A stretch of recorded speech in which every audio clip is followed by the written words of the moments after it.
boys and girls. It's when we feel like 8 o'clock. I'm Pearlo Wisdom, and you're listening to my NHL Pearls of Wisdom. Coming to you live from the Seattle apartments. Sent the Pearlo copter over and got Joe. Joe's here. Pro Joe's here. We got Pro Joe and, of course, the GOAT, John from Off the Wall Hockey's here as well. Off of two back-to-back lives last night. Yep. Voice is sounding maybe a tiny bit on the rough side, but not too bad after all. Thanks for coming in, guys. How's everybody doing over there? I'm doing pretty well. Glad to be here. This is always a fun show to do, so I'm excited for it. And uh, got another live tonight, so I'm ready to keep pushing along here. Yeah, get out the John's got a jam-packed day today. get out the Yep. throat What game you doing lozenges and tonight? everything. Bruins Islanders. Bruins. Oh, that's going to be a very good matchup. That's Yep. always a good matchup, Bruins and Isle. But we had a lot of good matchups last night. A couple 4-3 scores, and then a good games. That it seems like if you just look at the shot totals, the other team shouldn't have won, but they won. But we'll get into those games later. It was a very fun night of hockey, We are gonna and always good to talk about it with us three. We're going to do every single game for sure, but we're going to talk about some of the news first, and we're going to say hi to all the people in the land. Hey, Go Caps, Jacket, and Vernon, welcome to the live. Thanks for coming in. Awesome to have you. We will be also doing we get to do our little brag fest at the end on what picks we had last night.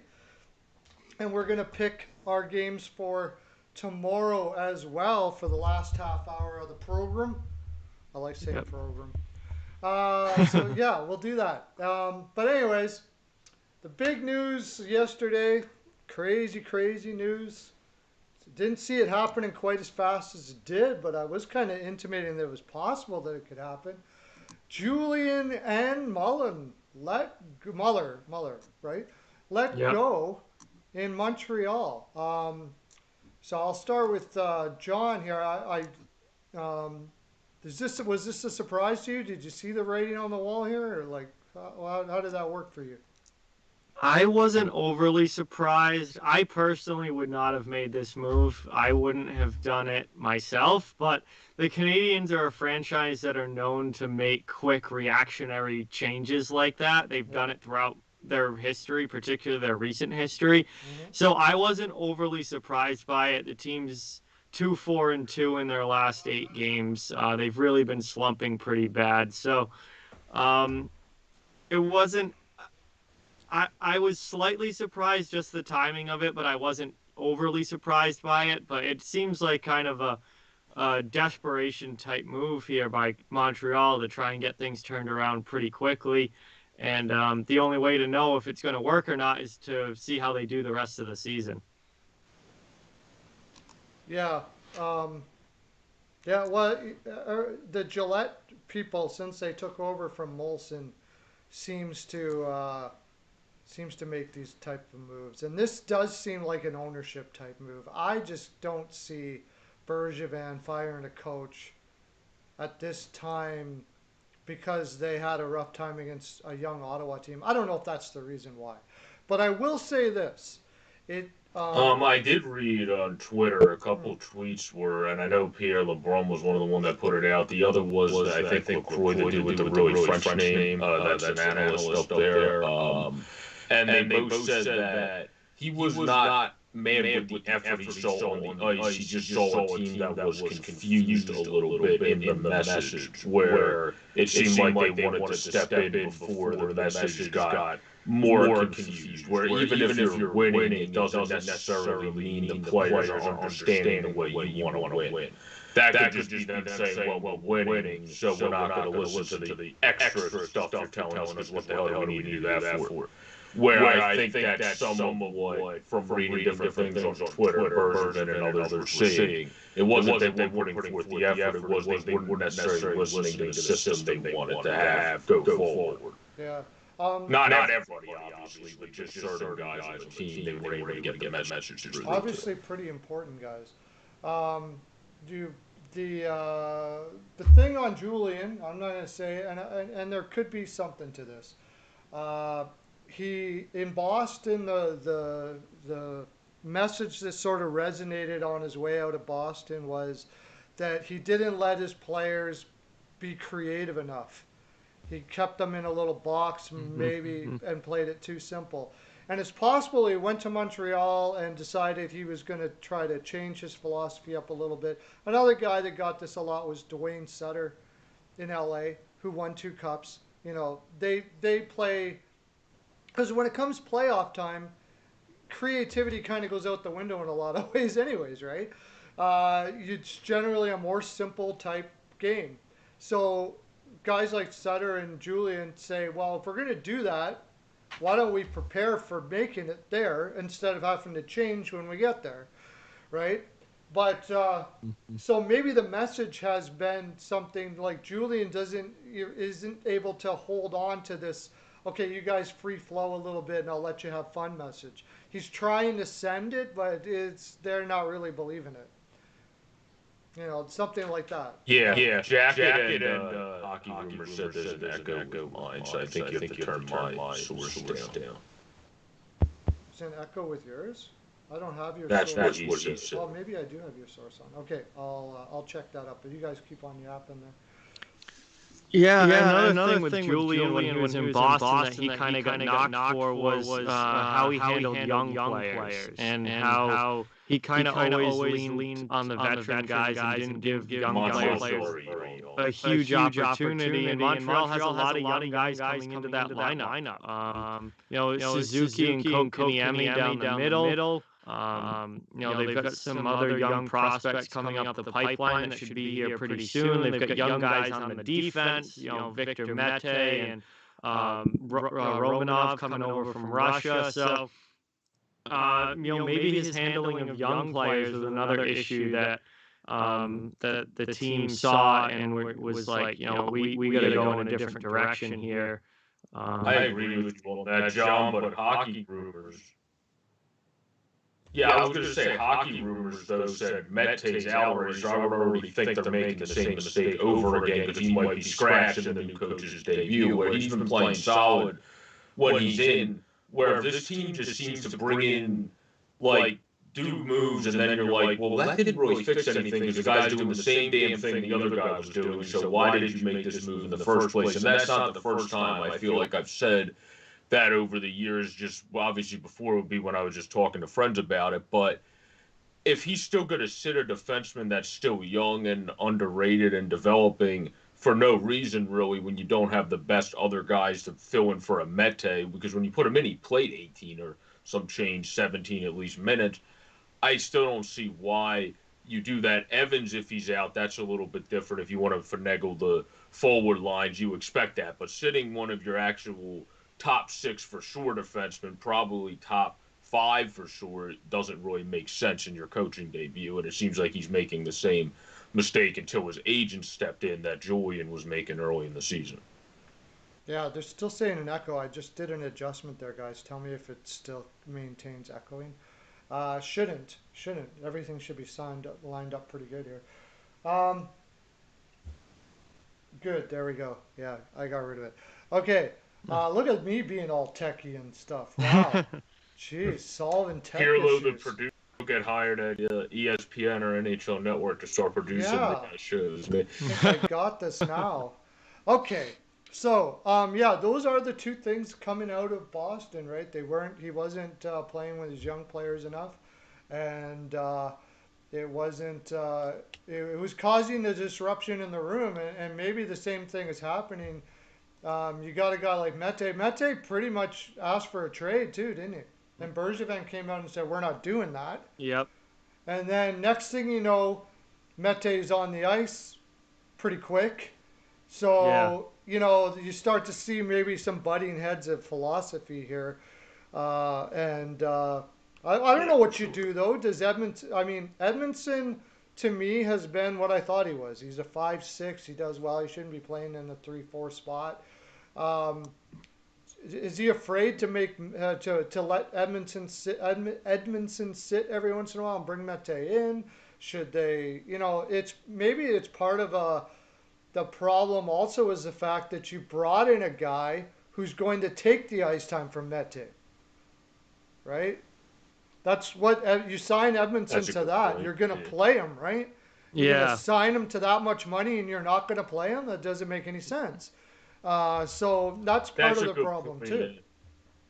And Kulak's been pretty darn good since he's been in Montreal. I've read different articles on like Hockey Rumors, different websites, a score that people write about how they've been impressed with him since he came over there as a 5'6". Obviously, he's not much more than a fifth or something, but in that Hmm. role with now the youngster Romanov, who he's been helping as well, he's filled in very nicely and played very nicely. I thought Joel Edmondson was just something.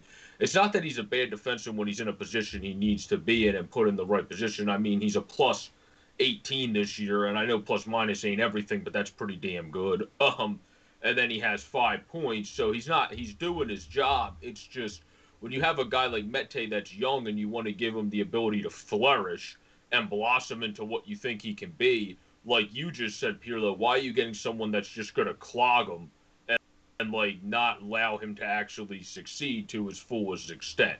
That's the reason I didn't understand. It wasn't because Edmondson not doing his job and can't fit into that No. system, because he is Yeah. right now. He's doing what he's It's supposed just to there do. was Yeah. no need to get a stopgap guy if you believed in Kulak, and everything you read about it was. And Romanoff, they were high as heck on. So Hmm. it didn't really fit to play, but now you have to trade Mete, I think, because it seems like you're not pleasing him, and there's not really, even with the best lineup that they seem to want to put forward, room for him, even though I disagree with that part. Yeah. John, Well, do you agree with that, John? it looks like Mete is going to be scratched tonight, so they're Yeah. already. They're, I just I don't know why. I mean, something must have been going on in the room there that like couldn't necessarily see. But there must have been some players that like weren't getting the message, just they're looking for a different kind of philosophy or something. I don't know, but this was a weird move because now Ducharme's coming in and Mete's back scratch. So I don't think it wasn't that Julian didn't want to play Mete because your new guy's not playing Mete either. Evans is going to be scratched too, so they're shuffling the forward lines up. Um, I don't know. This was a strange move to me, like the timing of it. Obviously, they were slumping, so it almost were waiting for an excuse to get rid of Julian. Like this has been a long time coming, and they were waiting for an excuse to be. And then as soon as they, obviously they've only won 2 out of their last 8 games. As soon as that happens, they go, all right, here's our time. He's gone. It's almost like they were just waiting, biding their time, and they were going to get rid of him at the earliest possible moment. Like they, they almost couldn't. They couldn't early in the year because they were playing so well. They actually played well in the playoffs last year, so they couldn't really justify getting. You just went further in the playoffs than anyone expected you to. You almost, you beat Pittsburgh, and then you almost beat the Flyers, and then you have a great start to the season, so you can't get rid of them then. And now all of a sudden they finally slump, and they're like, "All right, you're gone. See you later." And they got a new guy ready to come right in. I feel like this was kind of something that was going to happen. Like they were just waiting for the time to be able to do it, because it doesn't seem like philosophically. I mean, maybe with the young players, things are going to be different. I don't know. I don't know a whole lot about Ducharme. I had never even really heard of him until. Well, Hockey News says Mete was coached by him in the queue, and you would think if he coached him already, he would not bench him in his first game in his debut when you're trying to, one, get the most out of him if you think you should move him in the future, and maybe you have a different opinion than your general manager, and you would suggest, I had like this lineup, like I said, I disagree with, but if he likes that lineup, go get me other assets for him. Well, Yeah. you're not going to hire someone's trade value by having them sit. So if he was the coach, I agree. Maybe he can be a good fit, like Hockey News, because he's a Montreal guy, says, for the Mhm. young guys, because he has coached in the Q and junior leagues. Usually those guys obviously play well with the young guys. But it just doesn't make sense benching a guy you coached before when you want to get him to have his trade value, one, go up, and get him to be the best he can be for your team while he's there. But it is what it is. We'll see what Well, happens with the lineup I they have tonight. I'll They give a put take well, on I'll give a take on that and kind of for Ducharme. I don't know much about Ducharme, but um, one of the things I think he's going to leave the lineup pretty much the same as it was because he's going to give the guys that have been playing um, an opportunity to play while he's on the bench, and then he can make his decision from then who's going to go out and who's going to come in. Otherwise, a player that you might take out now might be like, well, why are you taking me out? You don't even know what I play like. You know what I mean? Like you haven't even given me a chance. Uh, then so it's possible that he's going to watch the game live, see what he, and then he'll say, okay, Cooley, you're going to come out. We're going to try. Uh, we're going to put in Mete here. Another thing that I just thought about, you guys were talking, is and NHNR's notes here that he says that he's pretty confident Ducharme's going to do really well here, and he could very well be. It could be yeah, I'm that not saying he's it not the could. perfect fit. I'm Uh, just saying I'm just I'm just saying. I'm surprised just saying that it they. could be that there's. I'm just saying for the reason why for the firing, it could be. And this happens a lot. I mean, it's happened several times. It happens a lot. It could be that Ducharme was had was basically telling them some things like Seattle is interested, some other things out there where I got an opportunity here. If you're going to go with Julian here for now, if you're going to keep on going this direction, I think I'm going to take one of these spots, whatever that may be. There could be another coach out there on the hot seat, and in behind the scenes, they're always looking, making sure they got somebody lined up for the next guy. He could have been on the, and they could really love this guy. Ducharme is a lot younger than Julian, right? So you're looking at it as we love Yeah, this guy, we don't want to lose him. Julian's probably only going to play for X amount of years, or a coach for X amount of years because he's getting up there. This guy could be our coach for 20 years, although that seldom, if ever, happens. But he's a young guy. We don't want to lose him. That yeah. is a Usually the possibility that I could see the reason why they kind of did, and that would make sense with what John said about looking for the moment, right? So like they go back to what I said before he got fired was that Montreal looked like they were shooting way too much from the perimeter again, which Mm-hmm. they did a lot last year. So Yep. it looked like they were reverting back to the problem again. So and then you lose to Ottawa like they did, and all of that, and they're like, okay, you know what? This is a time we want to make sure we don't lose Ducharme. We can justify this. And Gillette, the ownership there, always seems to have a justification for everything. So that was yeah, their justification point, just like John said, but and they did what I they did. wanted to say one thing to hockey news because I wasn't saying I don't believe in Ducharme. I'm just surprised you would bench someone you coached already, and I also really believe in Mete. That's Yeah. all it is. I don't Yeah, like when I people didn't think bench you were saying somebody that at all, but I didn't think you were that saying that at all, but it just seemed like putting it all I together think. with what you guys were saying, it made sense. I just think that I can understand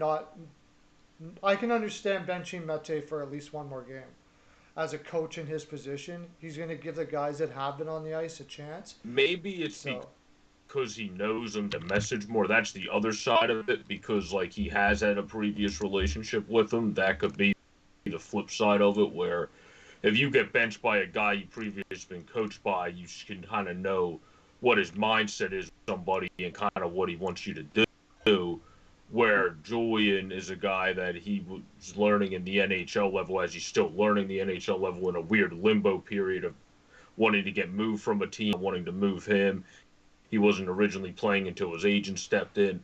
So it hasn't been the easiest of times for him. So maybe it's something like clear your head out of all that and then come back really firing. It could be that's the flip side of it too. Yeah. Mete only played 10:50 in his last game uh, right. against Ottawa the 21st.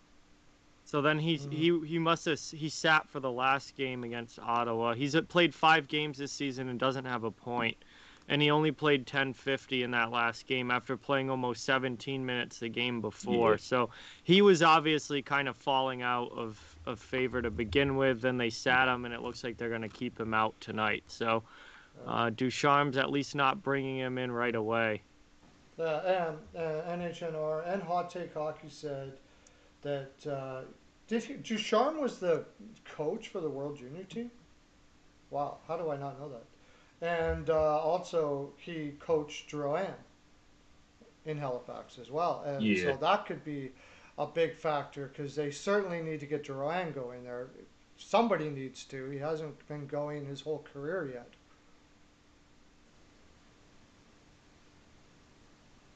When was Mete?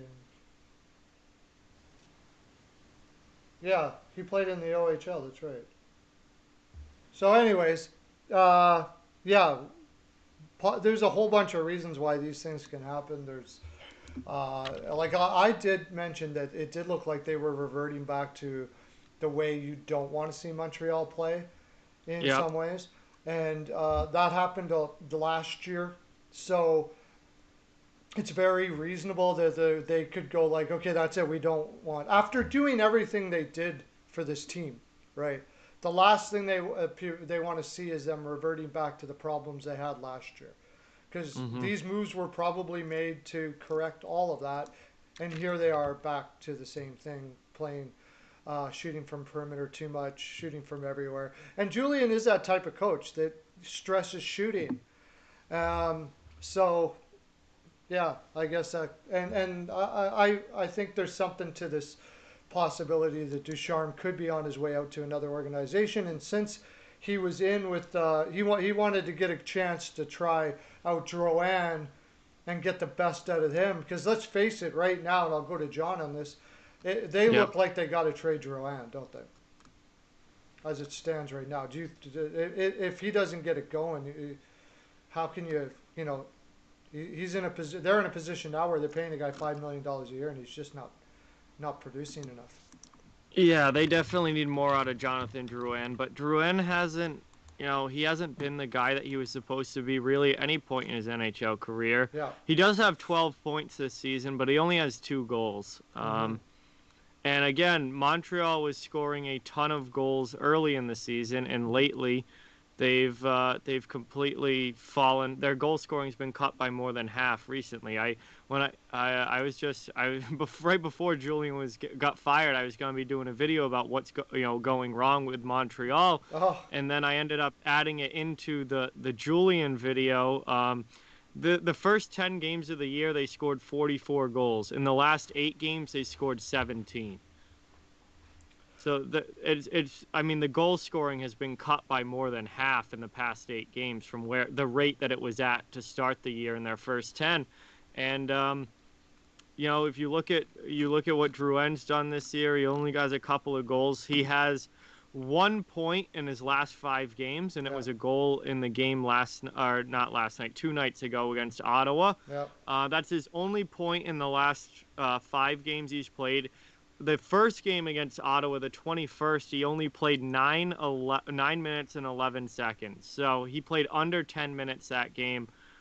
They need a heck of a lot more out of him. Yep. Obviously, when the team's rolling and scoring a lot, they then he's able to at least pick up some assists and put some points on the board. But he's not a guy that he's not a game changer. He's not going to be the one that drives the offense for the Canadians. He's not going to be the one that leads the charge. He can pick up points when everyone else around him is playing well. He can kind of hop on the ship and get some points. Yeah. But when everyone around him isn't scoring, he's going to be the guy to kind of lead the charge Yeah. and take over the offense for that team. And he's never been that in his career. I mean, he was drafted third overall, and he's never lived up to being a third overall pick. He's only had one 20-goal season, and it was back in 2016-17. Yeah. And I've been thoroughly disappointed with Jonathan Drouin his entire career. Mm-hmm. And I think at this point, if you're the Canadians, he's a very movable guy. Very, very movable guy. Yeah. What do you say about that, Joe? Do you agree that it's what before you go, before you say anything? I think NHNR said he hasn't been bad. He's been getting assists and stuff like that. But you Yeah, gotta when watch. You everyone gotta else is watch. playing well. Yeah, yeah, yeah. When everybody He else is playing stunk well. for the past 2 weeks. Yeah, and when you gotta watching him on the ice. He's just too perimeter. Oh yeah. That's been the problem with Duran. He hadn't figured out the NHL game. He's got tons of skill. He's just too perimeter. Did we No lose? compete factor Did either. we lose No That's what. Joe? compete Oh, factor. No, that's what. You pretty much took exactly what I was gonna say. I was gonna say he's a guy that one could probably put on a little bit more. I mean, 197, little bit bigger than that, and then you wouldn't have to. Even with that size, you shouldn't be that perimeter with the skill he had. But that's why I feel like he has the ability and skill to actually go to areas where he can utilize it more. But I don't know if it's just out of fear or whatever. He just doesn't do it, and that's why he doesn't reach his potential. And he's doing just those nice assist numbers when everyone else, like John said, is producing. He's a guy that's going to be able to make the pass to a, say, Josh Anderson or a Nick Suzuki or somebody like that when they're getting to the right spots, and they'll be able to capitalize or do that pass that Josh Anderson loves where it's really a shot pass that's right at his stick and he's able to deflect in. But when everyone else is starting to slow down a bit and they've only won 2 games in their last 10, like that's when you're going to start struggling. And you're not the one that gasses the car and then drives the car. You're just a guy that's just a random guy in the car at this point. So well, that's Yeah. why you're really not necessarily needed on the team. I couldn't think of a good movie analogy, so that's why I used that one. But you're just like that extra dude that's Yeah. in the car at this point, where you got guys like Toffoli who have even stepped up more at times than he has. Anderson's been good since coming over. Yeah. Obviously, Suzuki, Dano's one of the more underrated centers in the league. You got a good group. You're going to be able to get some assets for Jonathan Drouin, but I think it's going to depend on what the other side thinks of him. Do they think they have the coaching staff that's going to be able to pull the most out of him, or he's just going to be a good assist person when everyone's going well around him that can chip in some goals? It depends what that next organization thinks of him and what they think their staff develops him into. If they think he's just an assist dude that gets a lot of assists, that's great, but you're not going to get great value for that. If they think they can develop him more into a good second liner that's consistent, then you'll get more value. So it really depends on what the other side I feels. would even go as far as to say I, that I would go as far as to say that it doesn't really matter what you think you can make him to be, because I'm not giving you more than what I think he is right now. I'm not going to give you something for what I think I'm going to make him to Well, be. people have traded in the past for what Right. people Okay. You think might they find some bad general managers that'll do that. Like maybe you got to maybe think about call Buffalo first, and then and I then go around to the rest of the league. Sorry. I just pulled up the game log here for Drouin. 8 of his 12 points came in the month of January, and he only has 4 points in the month of February. Yeah. So as the team's gone down, his production has gone to basically nothing. Yeah. And he's 25 now, and he's never been what he was supposed to be at any point in his career. Yeah. Like, at some point, the value here is going to be gone. Like, eventually, teams are going to say he's never going to live up to it. He's never going to be that good. And they're not going to trade for him. I mean, he's had a couple of 50-point seasons, but that's been it. He had 15 points in 27 games last year. He has 12 points in 18 games this year. Like, he he's a third liner. Jonathan Drouin is a third liner, and he's not like And he's not a third liner. Like he he's not doesn't play like a third he's liner. not a compete No. No. factor Yeah, he type doesn't play third like a liner. third. Like he's just Doesn't gonna play. pick up some points here and there with assists, but Yeah. I mean I wouldn't want him on my team. I would never want Jonathan Drouin on my team. That's Yeah, for it's sure. questionable character for sure. Maybe he needs to go to the questionable character team there in the West, the Nashville Predators. You can go Ah, slop around with Duchesne and Johansson and all the gang there. he'd They probably probably play on the Usually when we wing with trash talk Duchesne. Duchesne, he goes yeah off. play on the wing with Duchesne. You guys can perimeter all day long there. Just They- sit around, just sit around the hash marks and pass the puck back and forth until you lose it. And Be a Pearlo, every combined time we minus trash go 40 play on the some season. go play some country music and we're good. every time we trash talk Duchesne, he goes off. Now he's probably going Now, to score a hat who trick. did- There's 4 goals in his next game. NHL, who did I trash talk? I trash talked somebody again, and they had a great game. They started doing it again. I don't think you have to worry about Duchesne having a great game. He's got 8 points all year. Yeah, $8 million Yeah, but all a 8 year of them for were that pretty much trash after we heap. trash Yeah, talked him in a 3-game stretch. that's what that's what yeah, it was, and then he started sucking again. It was literally we were yeah, like, oh, this dude has 2 points, and then in a 2-game stretch or something, he scored 6, and then has done nothing since. So it yeah. was just like, oh, for 2 games, We were, but it just ended up being we perfectly slammed untimed. Murray, and Murray came back. It Yeah. started doing well. I can't remember. It was a bunch of We guys talked that were about just like, When's Subban Jeff before the Skinner season. gonna actually score something? well, that's the thing. There's no magic that can do anything for that. I don't he Jeff certainly can't Skinner. score from the bench or from up in the From the stands, press box from the now. press box. Yeah, my gosh. Yeah, you might be able to trade Durant for Skinner if you want that. uh, Uh, okay, so we better get on to tomorrow's games, or we won't get into it, and that's what we got to say about that. So there you go. Let's get into tomorrow's games. Or yesterday's games tomorrow. Did I say tomorrow? We got it. What I mean to say is we got to get into yesterday's, or we'll never get to our picks. So because we got lots of us on the app in today, so we're gonna even go extra long. Okay, yesterday's games. Slowly working here. Slowly, slowly. Okay. All right, we'll start right from the top. Hurricanes versus the Lightning. Now, yep. I know you didn't see any of these because you were doing, John, because you were doing doubleheader uh, games last night. By the way, if Yep. anybody out there hasn't seen that, oh, I also noticed there's 8 people watching, but there's only 5 likes. That doesn't add up, my friend. We uh, need to get on the like button you there. caught on to that. You Eh, caught on to Yeah, that. unless, of course, you're watching and you don't like it, in which case that's your issue, I guess. But if you do, probably a good idea to slap that. All right, Lightning and Hurricanes. Now, I'm going to say a little bit before we go here. Oh, should I be talking about? Okay, maybe while we're doing this, I'll tell you what everybody had yesterday. That's what we'll do. Save time at the end. Okay, first of all, I got to find it. Anyways, I thought the Hurricanes were going to win that game last night. I did too. I bet the Hurricanes yesterday, Did you? and it That's didn't go unfortunate. well. That's Oh, here it is. unfortunate. Yeah, I thought they were going to win because they're not winning tonight. They're playing 5 games in 7 against the Lightning. I thought they were just going to put it all out there, and they probably did, but they just couldn't beat a strong Tampa Bay team because they played 4 games in 6 nights last night. I thought that they might win, but 5 games in 7, no, on a Hmm. back-to-back against the Lightning on the road, I don't Yeah, see it. that's Gonna be What did tough. everybody have yesterday? We had H&R had Canes 2-1. Avatar had 4-2 Bolts, and I had 4-2 Canes yesterday. So what did you had that too, John, right?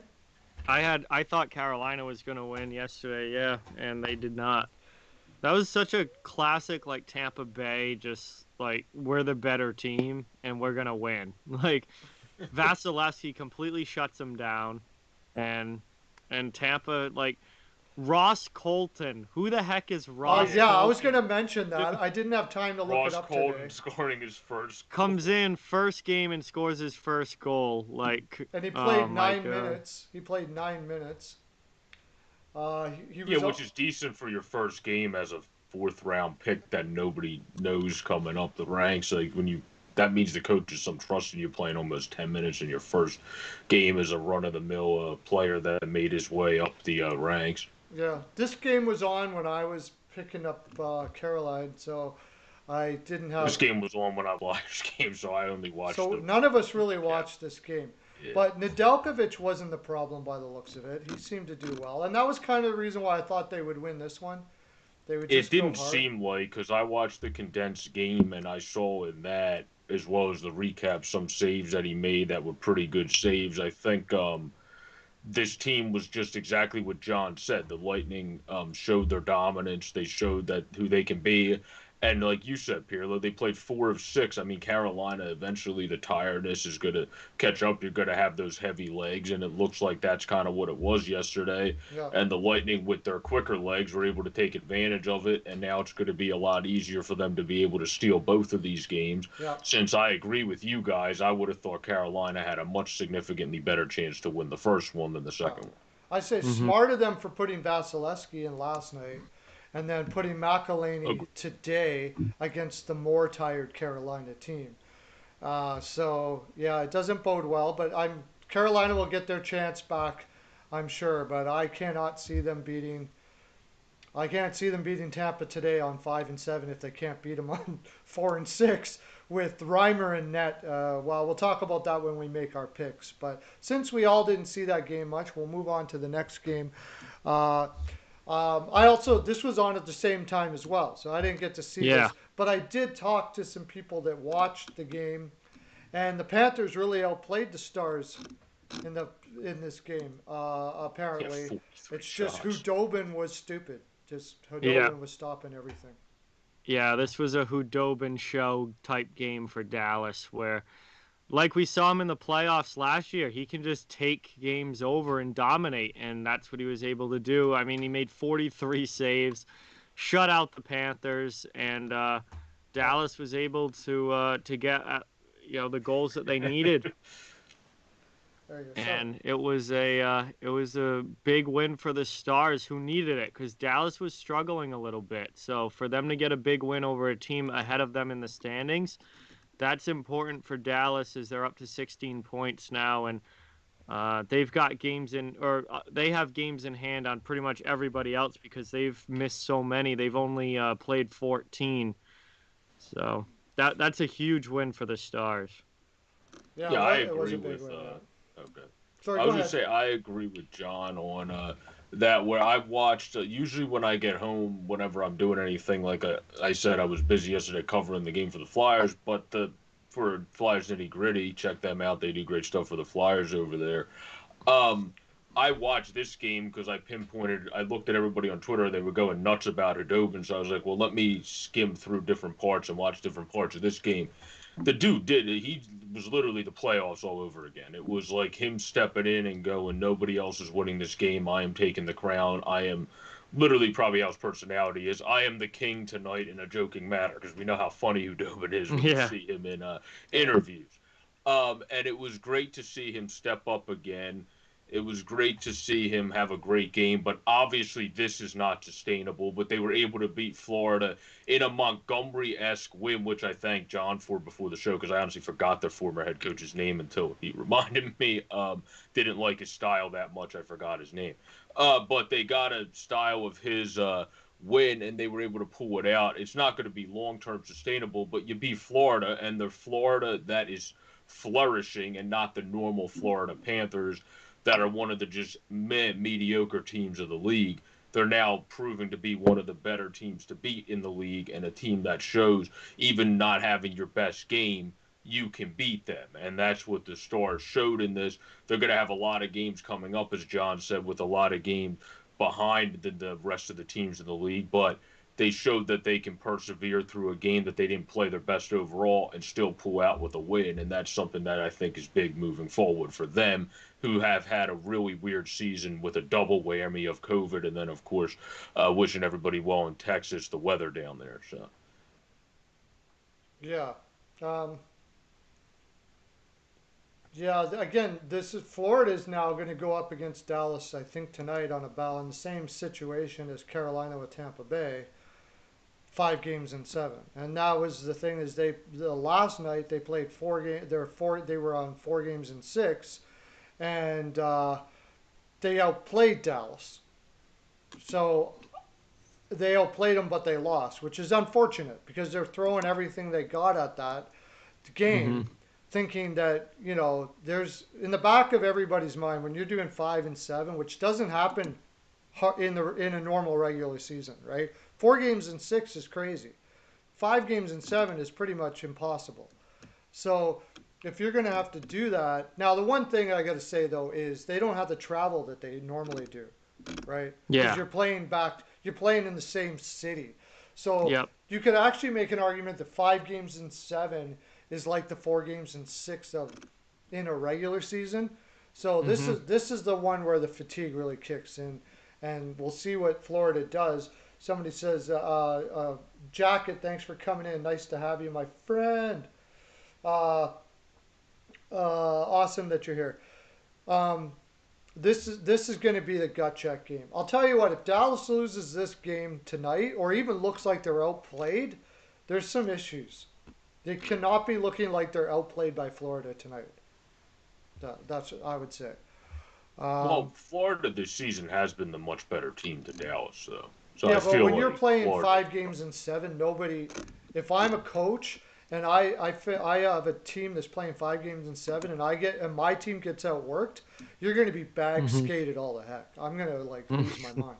There's no way you get outworked by a team. I don't Yeah, care but we what also have team. to remember 5 games in 7. Dallas. It's like the same as the Flyers. It took them a couple games to come back. They played their best game, which we'll get into later last night. Dallas just recently came back. What was it, their second game since coming back or third? So Yeah, they're not that far into coming back yet. And we see with the other teams, not everybody is the Panthers who came back and just decided that they were the best thing since sliced bread down there in the Florida Panthers history, honestly. yeah. So that's kind of what happened there, which is not common. So I think it's more they're adjusting to having a long layoff. People are routine based, and you got your routine taken away for a while due to some disasters down there. Yeah, there is. We'll give them that. But if I'm in the room, I don't want to be making excuses like that. Uh, that's a team that's pretty beat up, and you may lose it, but you can't be outworked. That's it. It doesn't take.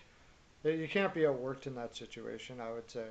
Um, in this case, they were outshot 43-26, which doesn't tell the whole story. That's why I called up a bunch of people that I know would have watched the game, and they said, no, no, Florida outworked Dallas, and that's just something you can't have happen.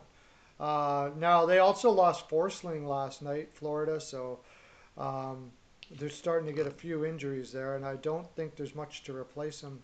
Now Nudavaro will probably be in. Yeah, Nudavar will come in.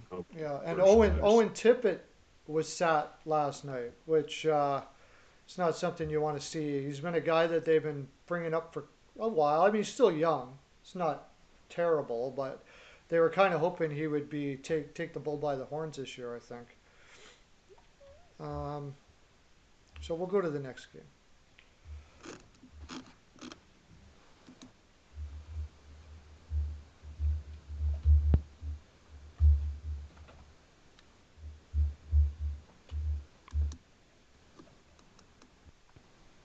Okay, the next game is Flyers versus the Rangers. When we were Oh just yeah. talking about, so being the we'll go with the Flyers fan first and go with Joe on this one.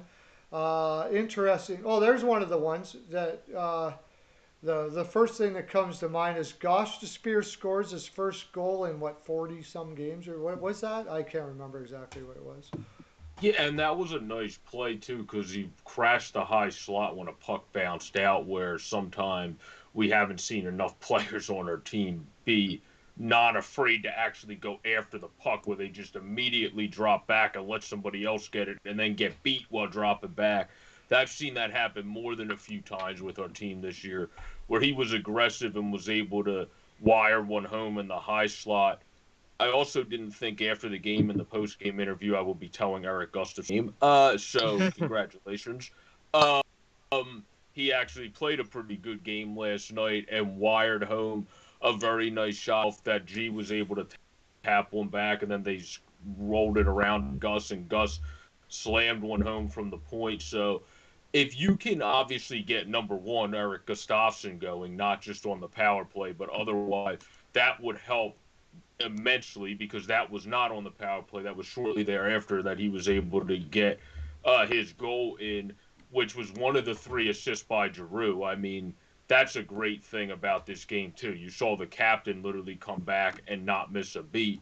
He had 3 assists. Ghost had a 2-point game. The only bad part about this game was Chris Kreider, the Flyer Slayer, slayed slayed us and destroyed us again, but it doesn't matter. because he scored 3 goals, and all they did was score 3 goals. Nobody else showed up for them. So, and Elliott played a pretty good game. I think he saved their bacon on a couple plays when they completely just let a guy stay open, or either in the slot, high slot, or in front of the net. Shesterkin had some big saves on breakaways. This could have been a farther away score here if Shesterkin didn't make some big saves himself. But I was impressed with Ghost. I was impressed with Gus. I was obviously immensely impressed with Giroux. And then James Van Riemsdyk just keeps producing on a sick pass by Joel Farabee that he's passed from the board Mm-hmm. over. And then, of course, Giroux had a freaking ridiculous pass that he somehow got through to Kevin Hayes that he said was yelling for the puck. And when Hayes yells for the puck, you don't deny him. And somehow he scored from that ridiculous angle and sniped it. So this was a good game, all in all. Obviously, I've always liked him as a player, even though he's on the Rangers. I congratulate Chris Kreider for a hat trick, but didn't do anything because their team couldn't do anything otherwise, and Moose made some big saves. Shesterkin honestly kept them in this game. I don't think he actually played bad because we had about 3 or 4 breakaway plays. That's the only reason this was not about a 7-3 game rather than a 4-3 game. Yeah, yeah, it was. Philadelphia definitely, I thought, dominated. I know you weren't, like you said, because you were doing your play-by-play. You weren't able to watch the game, John. But Well, um, this is one of the games that this is the oh no, you first were game I doing the did. game. That's right, you did this game. What am I talking about? So, This was what? a game. Yeah, Let this it was the game we talk on did. the Yeah. Rangers side of it then. What's going on with the Rangers here? They just need more guys to show up. I mean, Chris Kreider was their whole team last night. Kreider did everything. I mean, Zibanejad had a couple of assists on the power play, but he had some breakaway chances multiple times in that game, and that he didn't finish. And you can't have your best player in the lineup in Zibanejad not finishing plays like that. And I mean, he had a chance to tie the game and went backhand and got absolutely stuffed by Elliott. And Kreider was the standout Ranger player. And other than that, there wasn't a whole lot there. I don't know what Ryan Strome's been doing this season. Lafreniere was pretty much invisible again, but you shouldn't be relying on a rookie to begin with. Um, Howden didn't really notice him much. Brendan Lemieux had a couple of hits. Brendan Smith had a couple of hits, but they weren't doing anything really offensively. Um, Lemieux had a couple hits. That's funny because they gave him zero across the board here, but that's not uncommon when you're in on the. They gave him zero for everything, but that's not uncommon when you're the road team. yeah, I don't think the stats guy was watching Lemieux too much, but Blackwell had a couple chances to score, Yeah. and he wasn't able to. He missed the net a couple times on shots that probably should have been in. Hmm. Buchnevich, I don't know what he was doing in that game. Barely noticed him. Yeah, And he was the off that Rangers, game. the Rangers D, um, there's not much there. I know about out, and they had Keandre Miller out of the lineup. Yeah. Those guys gone. There's not much there. I mean, it's Adam Fox, and that's it. Like Lindgren's good. Lindgren's pretty good defensively. Fox was pretty much the only standout D man though last night. I mean, the rest of those guys, there's just not much there. Ryan, the Devils fan, how are you doing, buddy? We'll be talking about that game later and doing. You guys can give us your picks for who's going to win and all of that stuff like that. As far as this game is concerned, I should mention Avatar had the Flyers 3-1. I had the Flyers 3-1. NHNR had the Flyers 2-1. And CL had the Flyers 4-1 on this one. One thing I wanted to mention that Well, I he got the found, 4 right. yeah, one thing I wanted to mention was that I found odd is that you would think Ryan Lindgren would have been getting minutes like crazy in this game. Did he get injured or something? He only had 14:45. I don't remember him getting hurt. I don't think Yeah, I don't so. remember him being hurt either. I think it was just a weird lineup thing where I mean I don't know why your best defensive defenseman in two, and then Fox is your best overall. Behind Fox is not getting more minutes when Miller and Trouba are out. I mean those guys need Mm-hmm. to get more minutes. Hajek's a guy that's again more defensive. you need to, if you can't move the puck via your defenseman, then give your defensive guy more time to stop the offense. And I was surprised when they were putting Bieto, like him out there a lot. Like they put their last defensive line, like I was watching it out there more than I think they should have yesterday, where I'm just like, thank you, but why? Brendan Like Smith when I played a was watching ton. the game and covering the Yeah, game there, I'm like looking at it. Wait, they're on the ice again?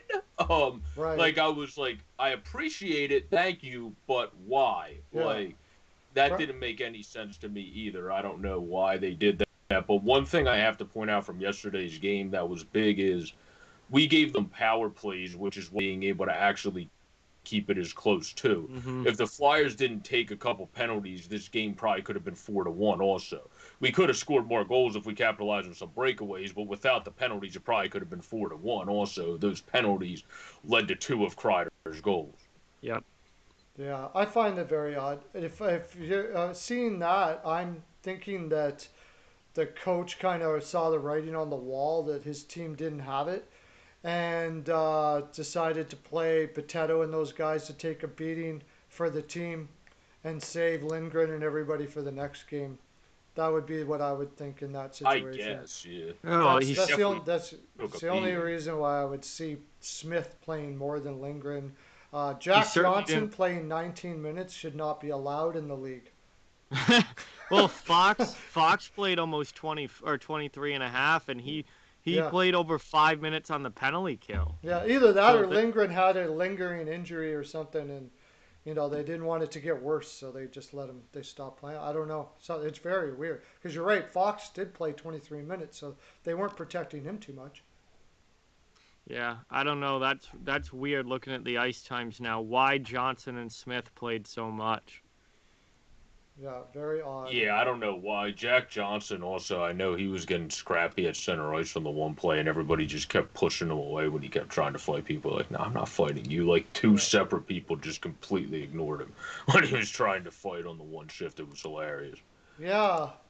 That's is that right? This yeah, I have no reason to fight They people. just completely the one guy stick checked him like it was Hayes. He like hit him across the leg after he kept bugging him. But other than that, everyone just ignored him when he was trying to get chippy yesterday. Because like, what's the point of trying to fight Jack Johnson? Like, there's just absolutely no point of trying to fight a guy that basically brings nothing other than he's going to bring some energy if he somehow does beat you. So why would you give him anything? Yeah, Igor CL says Igor started great. Yeah, I don't think just Igor didn't have much help, and he hasn't had much help all year. Yeah. This was my surprise team. I thought this could possibly be the surprise team this year. How horribly wrong I was. When you do your video there, which you do at the end of the year, what are the two things you got, or the things you got wrong video? Yeah. Maybe we'll do that together because I think uh, one of them we both Vancouver. had totally agreed on. Yeah, Vancouver Canucks. Vancouver. Yikes. Yeah. Wow. There's talk. Well, we'll get into that maybe another time. But there's talk that Green might be on the hot seat now. Of course. I mean, whenever a team's playing bad, that generally starts to creep up. But Yep. so the next game, and my computer for some reason when I'm doing this takes so long. What's wrong with you? Score. Here, little pause for Pearlo dance. Did somebody ask for that? There we go. Okay. Next game, Maple Leafs and Flames, and I'll go with John here. Did anybody see Rittich stopping pucks this year? I know I Well, didn't. he's no, but he certainly is now. I mean, what a game. No goals until the last like 4 minutes of the game. Mhm. And I mean, Riddick with another great performance for the Flames. Unfortunately, they couldn't pull out the win for him, but big win for the Leafs because they lost that first game against the Flames, so they could not afford to lose this one. And big goal from Nylander. Well, big couple of goals from Nylander to tie the game and then to win it in overtime.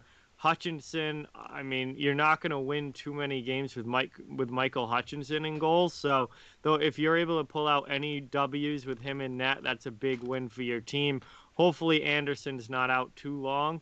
But this was just I'm surprised it was this low scoring, given the goaltenders that are playing right now. Yeah, Yeah. no doubt about it. But I wasn't because Toronto has just gone through a brutal schedule. They have a well-deserved 2 days off now. It was Hmm. really brutal. A lot of travel, a lot of back-to-backs, and they flew through it. Just imagine when these guys get some rest, what they're going to be like.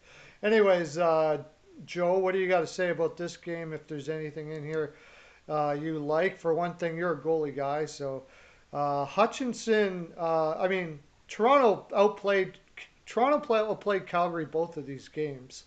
They just happened to not be able to pull it out because Rittich was stopping pucks like nobody's business, right? Yeah, well, Hutchinson's always one of those guys me and you mentioned on this show before that's great personality, great in the locker room. That's Yeah, why he's stuck around. So yeah, otherwise, yeah, he's not going to consistently stick around. He did have a good, solid game yesterday, but obviously Rittich outplayed him. He faced the onslaught of shots and didn't let any into the end with 39 total shots to 37 saves. So he played a very solid game, and he just didn't get helped. I mean, you can't expect to win a game when your goaltender's playing that well if all you can do is pot a nice goal in front by Andrew Mangiapane where he's able to get in the right position, but you're still not going to win just doing that. You got a star player like a Nylander who stepped up, and he stepped up twice. And that's what's going to happen when you have guys out, especially your goaltender. You need guys to take it the extra step. And William Nylander did that game. He took it the extra step, the extra mile, and he was able to get the OT winner and the game tying goal. So that was big for them. It was big for Hutchison to do what he had to do, and he made some saves when he had to. But obviously, as John said, you don't want to have to rely on Michael Hutchinson too much. You want to be able to see your stars step up when guys are out and step up to a higher degree, and that is exactly what Nylander did. yeah, yeah. And that one, and I believe, yeah, the game tying goal. The good news for Toronto in that goal was Nylander was right in the scrum in front of the net when he scored it. Like it was Yep. a rebound. So Hmm. that's really what they've been talking about with Nylander and young players that come up like Nylander has through in especially from Europe. It's it sometimes takes them a while or maybe even takes them a while to get the courage or the strength to build up the strength to be able to play the North American game. I think Nylander is going to be fine, but Sheldon Keefe publicly kind of rolled his eyes about Nylander when asked about it. I found that kind of odd. In fact, he pretty much gave him a bit of a slap in the face a little bit by one of the threw him under the bus is what I wanted to say. One of the guys asked him about it, and since then, it seems Nylander's like, okay, I better get in front of the net here or give it a shot anyways or something. And there he was in front of the net on that. As far as the OT winner, you know what? I don't even remember what the OT winner was. I was probably It watching was some. when he moved to the front of the net and was able to get around a defender and then just score, crash in the net, So he's going to the I net, going believe. to the net, going to the net. The Yeah. thing that they've been trying to sell him on with his kind of speed and lower body strength, in order for Keith to come out and go to roll his eyes like that, that is when he's basically saying, okay, this guy's mature enough physically to be doing this. It's time to start doing it, right? Hmm. For sure. Definitely. Yeah. Um, and I mean, Nylander has got a lot to. It's Toronto. I don't know how he seems to be okay mentally. He doesn't seem to take it too personally or whatever the case may be. But ever since a contract dispute, and then he came in after missing almost half a season, and he doesn't look very good for a while. There's a lot of heat on him from the media and everything. So hopefully it's getting through to him now because I like him. I think he's a great talent. It's just that aspect. Yeah, absolutely. I mean, the skill set's obviously there. He's a really good player. He's still young. I think it's just about, I think something with a lot of the young Maple Leafs is bringing it all the time and going to the dirty areas and winning board battles and Hmm. doing the tough things that it takes to win a hockey game in the NHL, where Yeah. they have all the skill in the world and they're going to make pretty plays and score nice goals and all of that. But if you're truly going to consistently win in the NHL, you have to do the tough things and the dirty areas as well. Hmm. And I think that's kind of been a work in progress with this Leafs team. But when you get guys going and get these guys doing that, Yeah. the results are going to be good. And I think we saw that last night with Nylander getting 2 goals by taking the puck to the net. Yeah, absolutely. And take it from you, playing that way hurts, man. It hurts. Yeah. Okay, like to say these guys, there's nobody in the NHL that's not tough. There may be guys that shy away from the pain sometimes, but if you're playing in there, you're gonna feel pain. And if you're playing that way, like the Gallagher's and the guy on this, the Mm-hmm. Hyman. Another guy that I like that I think Keith can really point to here that is great to have on their team. Doesn't get talked about a lot on this team, but is a smaller player that does mix it up quite a bit is Kerfoot. Yep. Those are the prototype guys that Nylander needs to lean on here and say, this is the pain. You're getting paid, buddy. This is the pain you got to live with. Either do it or you're going to be gone, and that's really the way it is in the NHL. It has to be that way. Galchenyuk, and Galchenyuk apparently Galchenyuk's not a bad guy. Mm-hmm. It appears that it's just he's not sometimes the brightest guy in the world, and there's a lot of games where he doesn't do what we just said, and if Yep. Nylander doesn't Doesn't do it, always do the little things. the little things, yeah, Chenyok's never always accused of doing all the little things right, but you know from watching him before the draft and coming into the draft, he has the skill. It just hasn't translated yet because of probably the psyche and having the ability to figure it out mentally in the NHL to be able to take the weight of the NHL also on top of putting it together on the ice. yeah.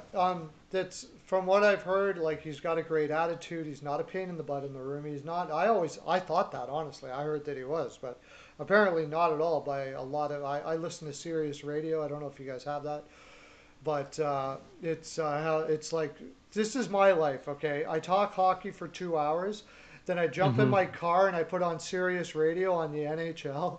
Go pick up the lady or go off, do whatever I want. Come back, watch hockey all night, and then go to sleep dreaming about what I'm going to talk about for my show. So my life is pretty much all hockey. And two guys for Toronto that I think have learned how to do the little things and go to the dirty areas are Austin Matthews and Mitch Marner. Yes. And Marner's taken an absolute beating throughout his career, and he just gets right back up every single time. And he's a The smaller Brett player. Favre of hockey. Yeah, and he's a smaller player who's not afraid to get in there and go to the net and try and make plays. And Austin Matthews has learned that as well. Especially, I think we're seeing it really come out this year where he's going to be a leader and he's going to do the little things, not just worry about scoring a ton of goals, but also being good at both ends of the ice. And they showed Matthews crashing hard into the boards last night. He had to get his wrist taped up because he went Yep. flying into the boards in the Yep. defensive zone. Hmm. And then he ended up assisting on both of Nylander's goals. So Yep. Matthews, I think, is leading the way big time for that team, as is Mitch Marner. Yeah, I love Matthews. I don't know how like he plays the game the right way. His scoring prowess, everything. He's a fantastic player to watch. And Marner, yeah, another small guy who is not afraid to go into the right areas. He's got sick hands. And Hmm. another thing you can talk, another guy that you can put in this category. And when you talk about Drouin, if we can go back that to a bit, because when he got drafted, he was compared to Patrick Kane. And okay, Patrick Kane's maybe not the best defensive guy in the world, but Patrick Kane goes to the net when he needs to. Patrick Hmm. Kane That's what Drouin has to learn. You don't have to be the Marner or Hyman, but you do got to be know when to do it and to be able to do it. You can't Yep. stay on the perimeter all day long.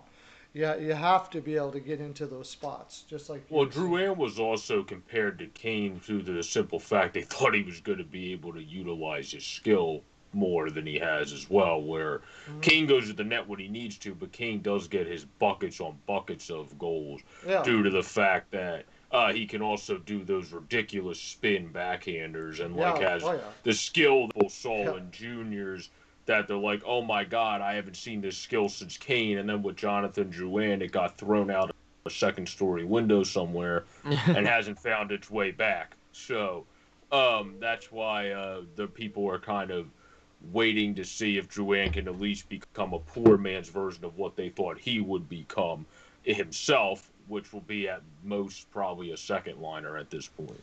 yeah. If I don't even know if they're in here right now, but I had the Leafs 4-2.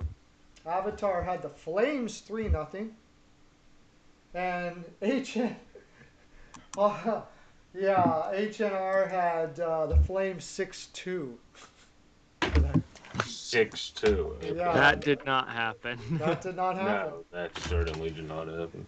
I wonder if that might have something to do with the fact that he's a Montreal Canadiens fan. I don't I think so, yeah. know. Probably, yeah. I would have to say a good bit, yeah. Yeah, a little bit. Speaking of 6-2, though. Yeah, that's why I Yeah. did that, to go right into this. And not only that, I watched this game, and I don't know if either one of you did. Probably I not. I did No, not. I did. No, I watched this game, and I'm going to talk about the Colorado Avalanche. They outplayed Minnesota pretty good. And yes, we're still going to be talking about goaltenders when it comes to Colorado. I do. Kakinen certainly outdueled Grubauer last night. But the thing that I had noticed with Colorado last night is they're relying too much on their skill. They need to start banging bodies, especially against a team like Minnesota that's fast and smallish. Like they should have been banging bodies early, and they didn't, and it caught up to them. But that being also said, Grubauer got. I'm not saying Grubauer all like can be blamed for the goals necessarily, like we say, but I can tell you this: Kakinen stopped shots that he could have not been blamed for if they went in, and Hmm. Grubauer didn't. That Yep. was the crux of this game. So, John, you go continue with that if you got anything else more on that. Colorado needs some more sandpaper in that lineup. That's something that I'm noticing with them this year, and I thought that Matt Calvert coming back would kind of bring that, but Mm-hmm. Colorado needs some sort of toughness in that lineup because they're trying to play an almost 100% skill game at this point, and that's not going to win you anything in the playoffs. We've seen that year after year after year. Yep. Um, so I really would like to see them make a move to for some sort of gritty type fourth line player. Um, Belmar hasn't really been that. I mean, he's not a tough guy. Like Belmar's not going to be dropping the gloves with guys. They're playing Logan O'Connor a lot. He played 9 minutes. He had a couple of hits, but he's not a real tough. He's not what you would expect to be like a real physical force. Tyson Jost isn't really a physical force like that. I'd really like to see them add some sort of physicality into that lineup because right now you're right, they're 100% trying to win on skill, Yeah. and they have a ton of skill there. But I think they're really kind of missing the sandpaper aspect of things. Yeah, absolutely. Yeah. Totally with you on that. Joe, do you have anything to add on that as well? I didn't really Um, see. Uh, well, talk about I would Grubauer say, maybe a bit too. well, I don't know if I want to talk about Grubauer because I'm a goalie guy and I would have to heavily insult him, and I don't really like going in on Yeah. goaltenders. So we're skipping past that. Anyway, what was we have the Wild who have some guys. It's not like they're great players. Like nobody touts saying, "Oh my God, I'm afraid of Nick Bukestad." The one thing is, though, when you have no physicality on your team whatsoever and you're playing against all skill and you're facing guys that have the Jordan Greenways of the world, the Nick Bukestads of the world, and Greenway actually is a very nice skilled player, too, where Yeah, Bukestad, yeah, just a good big guy that sometimes gets it done in certain games and other games just seems like he's there. yeah. But in this game, he was able to put on some hits. It adds some physicality. Hartman's one of those little scrappers that we talk about. So they have little scrappers. Foligno, obviously, is a guy that will scrap too. They got guys that will scrap in that lineup against a lineup that you all said it perfectly goes all skill wise. I mean, if you just look on it based off of logistics, I would say you would go into this game thinking Minnesota has the upper hand because if they can play their best game and play physical, there's not going to be an answer by Colorado other than by maybe O'Connor, like John mentioned, but he's not a guy that normally goes at. It's more hit some guys, but not like right at your jugular type physical guy that you're sometimes be able to see. Even in Philly or Chicago, you saw Hartman as a little guy do at times, but definitely Jordan Greenway do at times, and definitely Bukestad be able to do at times with how huge he is. So I think that played in big time. This is a team that they do not want to face with the lineup they currently have, meaning the Colorado Avalanche, because this team does have those scrappy players combined with skill. Eriksson Ek is emerging this year. The one guy at Puck is with Roti Heroics is a Wild fan, and he has we've talked tremendously about Eriksson Ek. He's emerging. He's doing well. Good for him. Yeah. Rossi, unfortunately, is out due to the illness, but um, he's going to come back and be great, I believe, as well. So you got a good team moving forward here, and you got guys emerging, but you also got physicality. And I agree with John. That's what they got to fill out. Otherwise, they will be a good team that ends up like Tampa in the year that they got swept by Columbus and not have the physicality to beat anybody in the playoffs, and not Tampa when they were actually able to get over the hump. Well, I Right. said for the past 2 years that Wayne Simmons would have been a perfect addition to the Colorado Avalanche, and they never made that move. And now Simmons is up in Toronto, and I think he's been a great addition there. Unfortunately, he's hurt right now, but like that's going to pay dividends come playoff time, making that move. And I really think that the Avs need a player like that. I think just looking at Minnesota, Marcus Foligno would be the perfect kind of guy for the Oh yeah, Avalanche Yeah. to add in to yeah, their bottom six. Like that is the kind of player that Colorado needs, and they don't have in their lineup right now. yeah. And they got guys that pick that up. I mean, they don't need Jonas Donskoy. And there's teams out there that probably could use Jonas.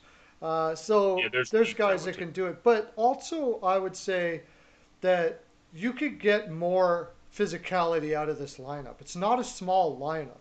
You can just because you're not known for your hitting doesn't mean you can't throw a couple hits. And I'm going to say Nathan McKinnon for one. He didn't have a single hit last night. Nathan McKinnon's a big boy. Just Mm-hmm. you can't tell me that somebody didn't get in your way or you could have moved, you could have followed through on something to get a hit last night. You know, and if you don't have Nathan McKinnon hitting, probably he's the leader on the team. That it's gonna continue. Also, another guy, Nichushkin has a little beef on him. You might say the guy's like six. He never had one hit last night. 12 minutes of ice time and he never hit once last night. So there is were they now they were at home too, so their stats guy Yeah. is trying to pad their stats, and he's not even having a time. I watched the game. There was lots of times they just totally skated away from a clear hit that they needed to that they could put on somebody. And a team like Minnesota that's got Zuccarello, Parise, Kaprizov.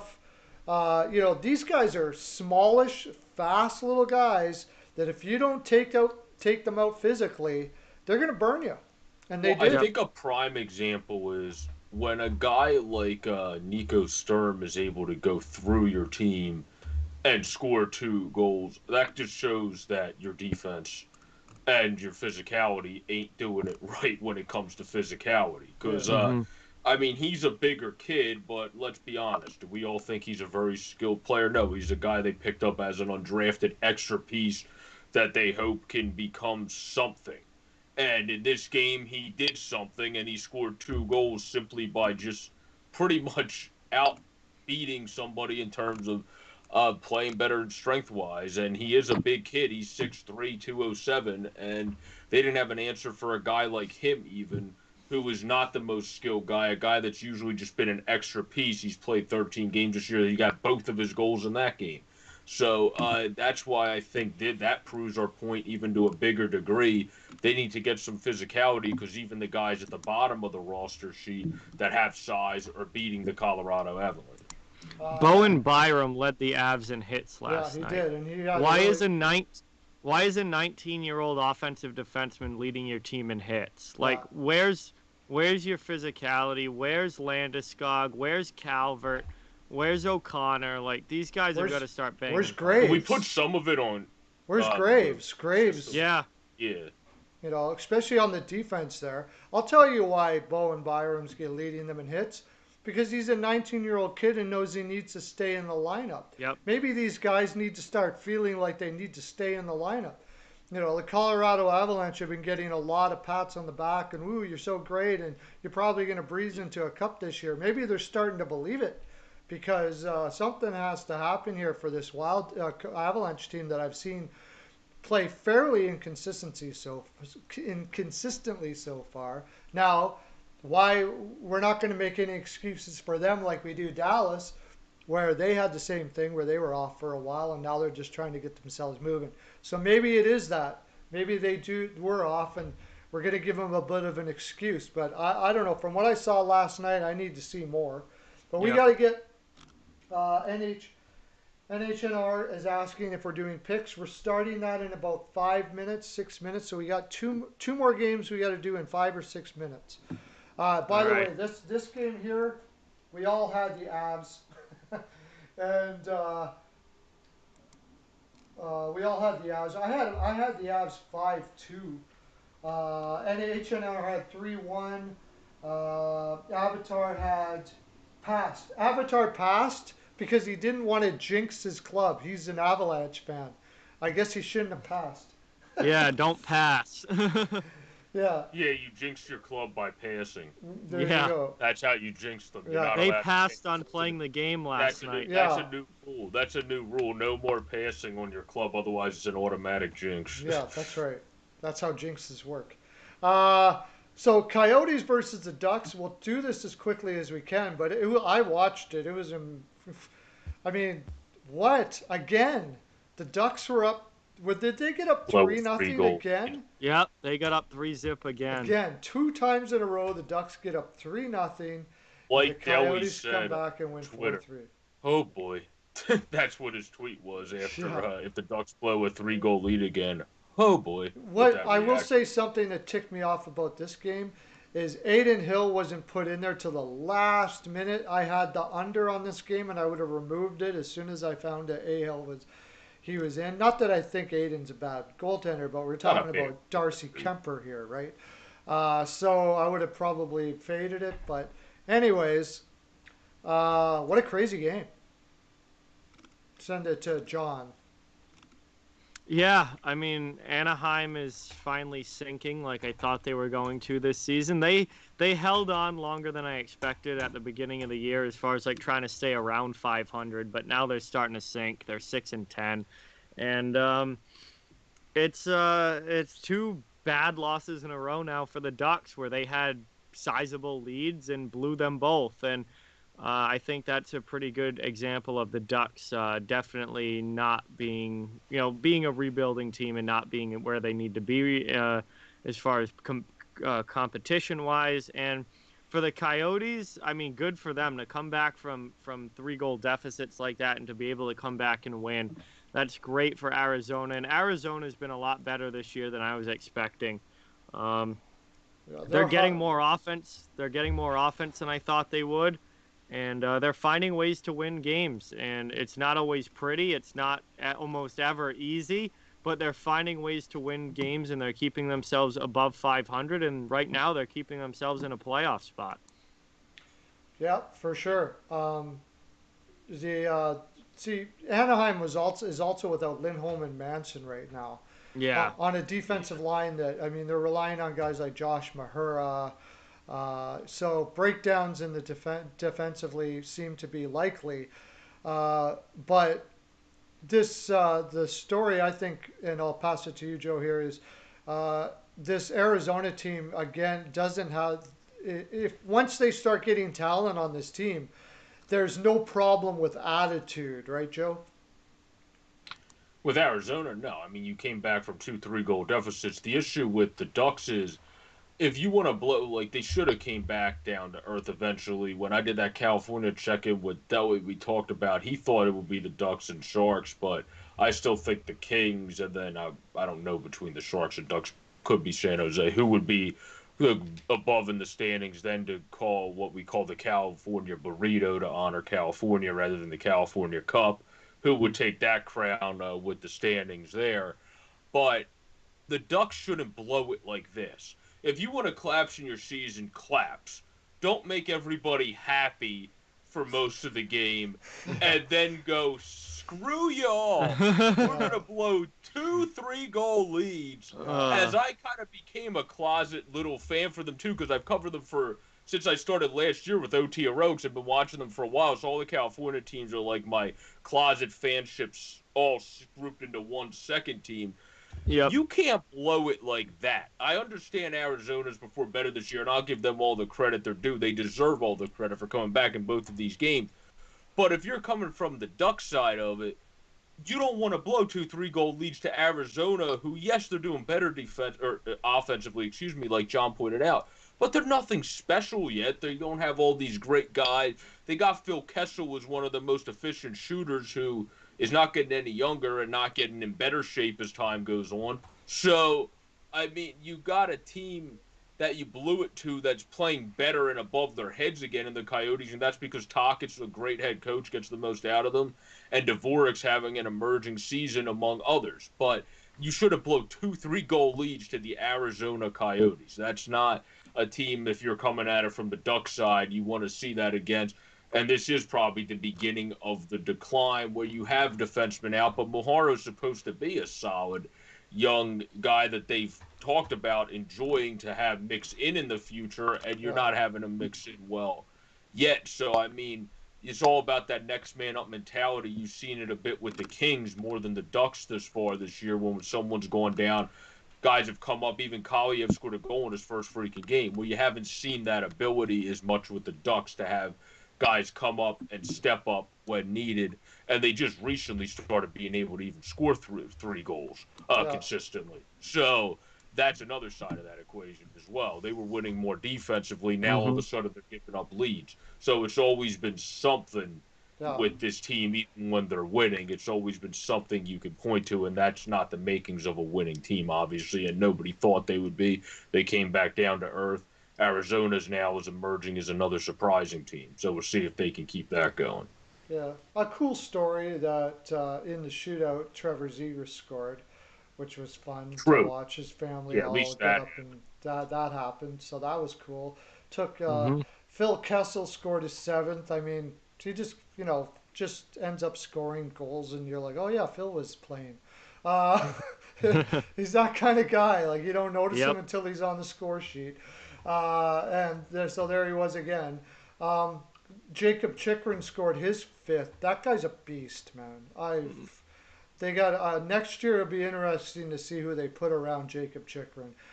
The more I watch the guy, the more I'm starting to see possibilities of a Norris. That guy coming that guy's way. He's great. What a great player. Anyways, quickly go to LA St. Louis and then we'll do our games for tomorrow. Yep. Uh, I had LA. Oh, by the way, the games. Who did we have last night? I had the Coyotes 4-1. CL had the Yotes 2-1, and Avatar and KNR both had the Ducks 4-2, which they were looking like they were right, and then it didn't. And So, then but it, didn't. yeah, Collapse then it again. didn't. Yeah. Now, LA St. Louis.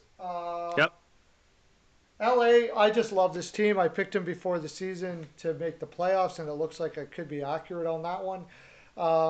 I just like their pushback. And St. Louis, on the other hand, don't like their pushback. They are playing. I don't know who that team is, Well, but it's like you took a totally different team and put them in the same jerseys.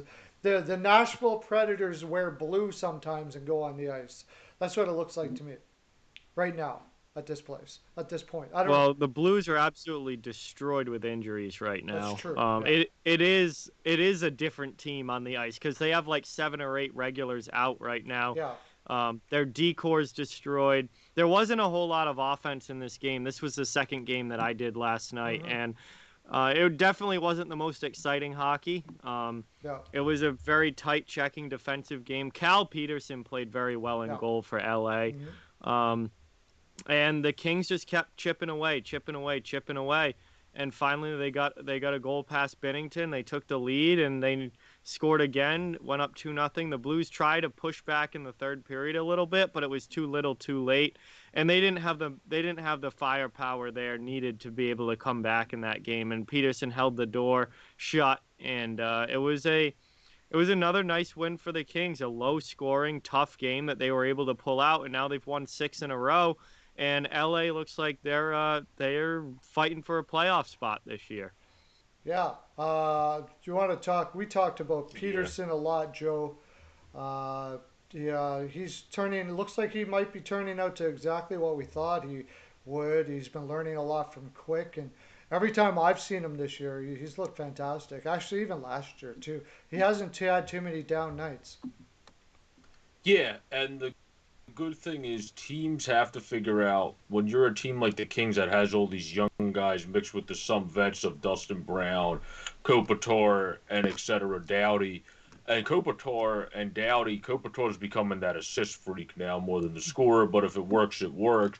And he's taking the role he needs to take. And then Brown is again having back to back bounce back seasons. He has 11 goals this year. He's doing what he has to do, and he's producing more than people think. Again, where last year he produced over where most people had him projected, and this year he's on pace to do the same thing again. Hmm. So it's nice to see that output from him. But Pedersen, yeah, I mean, you can't. There's nothing bad to say about him. He keeps doing great. He stepped up yesterday. They got outshot. They were able to persevere and win. And that's what good teams need to do, especially young teams. When you can see a team with a lot of young guys, even though they have the veterans around them, still you have a lot of young players stepping up, and when they're not playing their best hockey, still persevering and getting a win. That is a great sign moving forward for an LA Kings team who just has even better young stars coming up the pipe than some of the guys that are already performing at the NHL level right now as youngsters. So that's just a great sign for them moving forward. Yeah. I don't want to talk too much more into it because we got to get into our picks. We got 25 minutes left. So whoever is out there, you're going to be telling us who your picks are while we tell us who. This is the first time we've done it with multiple people on here, so we'll see how it works out. Uh, should be fun. You can talk a little bit about it, but don't get too far into what you're thinking. Just say, Avatar, how you doing, buddy? We're just about to do the picks. You came at the right time. Uh, Bruins versus the Islanders. I'll go to the Bruins fan in this one. Got some defense injuries and all of that. You doing this game tonight? Yes, I'll be live for this game tonight, 7 o'clock Eastern, between the Bruins and the Islanders. New York's beaten the Bruins every time they've played so far this season. I really think Boston needs this win tonight. I think they need to prove to themselves that they can beat the Islanders. And coming off of that big win at Lake Tahoe, I think they're going to have some jump in their step and they have momentum on their side. So I'm going to say Bruins 3-2 in this one.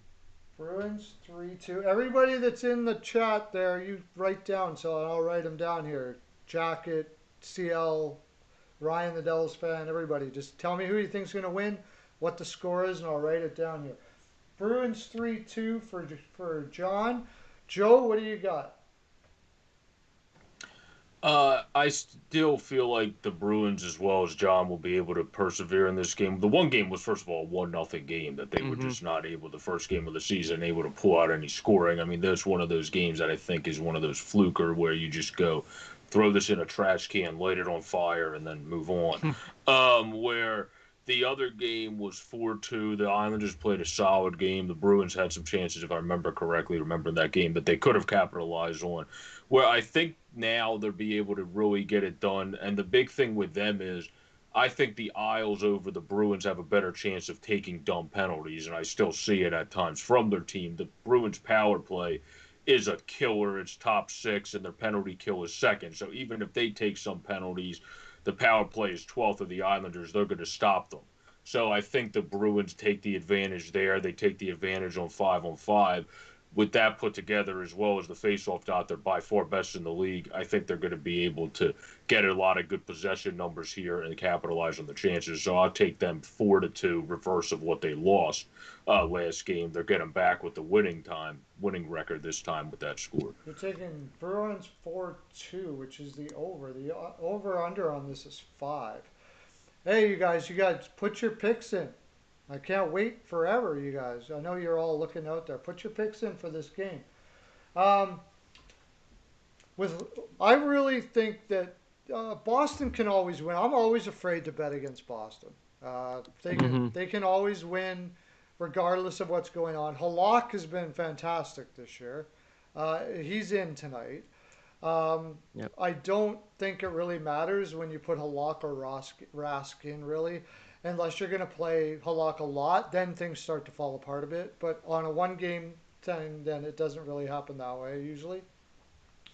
So I'm going to say I am going to go against them though. Avatar has the Bruins 3-1. Okay, I'm going to be the only one here. 3-1 Bruins, yeah.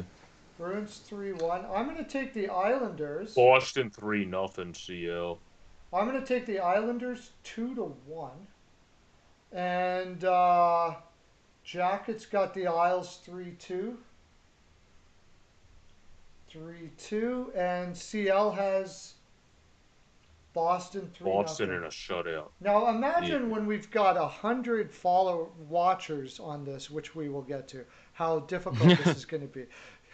We might have to change up the do things, but for now we can continue on going. So great. The next game, always a great matchup. Penguins versus the Capitals, and we'll go to you, John. First game was close, went to overtime. Kapanen ended it for Pittsburgh. I like Washington in this game. I think they're going to split. A lot of times when there's a 2-game set between the Penguins and the Capitals, I think they're going to split most of those.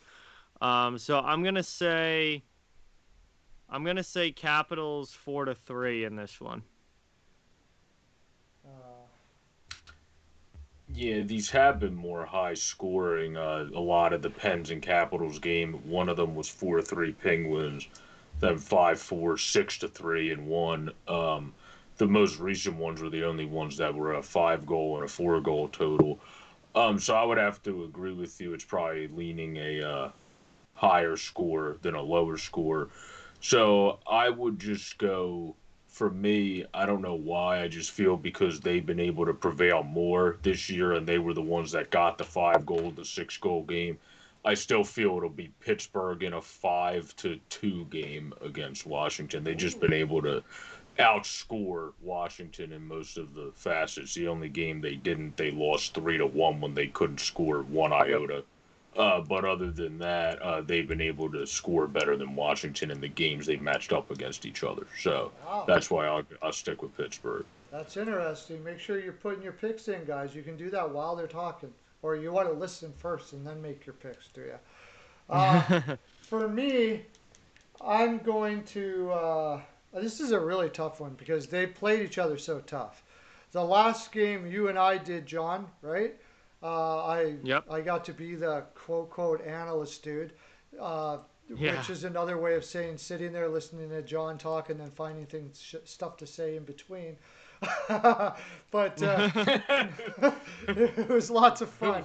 But I'm going to say the Capitals here just simply because it's kind of a revenge game. I'm a little concerned with Vanacek playing this many games. Like, he's just a young guy, and they just keep on going to him. Why isn't Samsonov in today? I don't know why. What's going on with him? He was in the minors, wasn't he, like last week? Shouldn't he be ready to go He was still down in Hershey earlier this week, as far as I know. He was still playing down in the AHL. So So he must have been hit hard by He that COVID. also, yeah, he had the really bad version of COVID. They were talking about that with the on the telecast when they were calling the Phantoms game, where he had the one that he couldn't breathe, he couldn't even do much, couldn't move that much. So his physical physique is way out of whack. That like you wouldn't normally. The Phantoms played a great game, but like he got shellacked. He didn't even look like in his first game back, and it's understandably so. But he didn't even look like an AHL goaltender. So like he's definitely a little bit out of whack and might take a little bit longer just because of how strong of a COVID strain he had. I have confidence and still think he'll be a great or at least good NHL goaltender, but it's going to take time. Everyone's different coming back from this awful virus. Okay, I'm going to say 4-2 Capitals. Zucker's out for the Penguins, and they don't really yep. have a huge scoring depth. So I'm going to say the Capitals come out with some vengeance and win this one.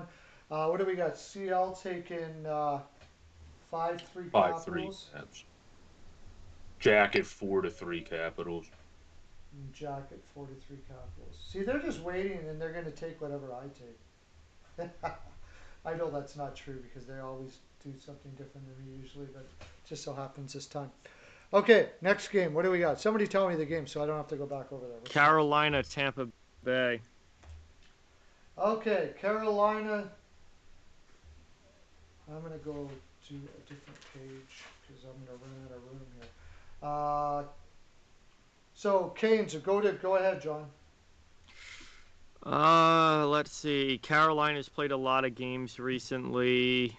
I'm a little worried about McElhaney going in net tonight as opposed to Vasi played last night.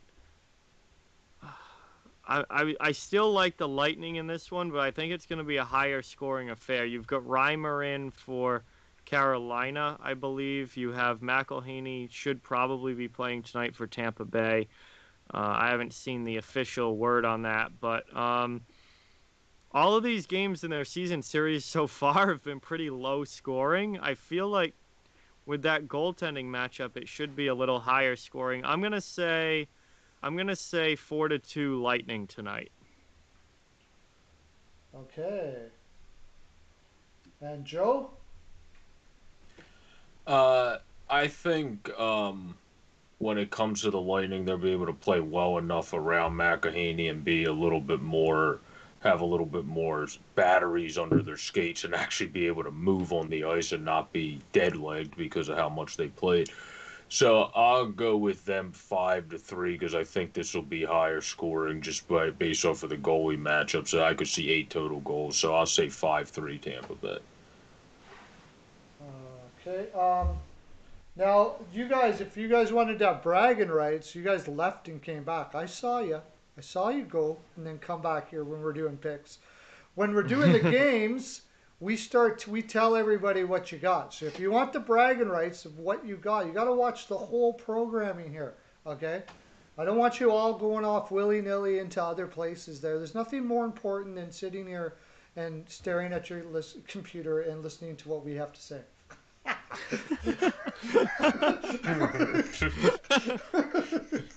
Okay, so what was that again? You said 5-3, did you say, Joe? I said 5-3, yeah, Okay. 8-2. Okay. I am going to go. You guys can go early. You don't need to wait for me. Put your picks up. I am going to go. I actually think that the Canes are going to be really tired here. This is another 5-game-in-7 thing. I thought that they had to give it all last night. I picked them last night, but I don't think they're going to be able to get it through this tonight. I am not a big fan of Reimer and net. I think McElhaney I prefer, to tell you the honest truth. So I'm going to go the Lightning 4-2. 4-2. Okay, so you Which and I John do, had the same thing, and then which I do believe would be a push.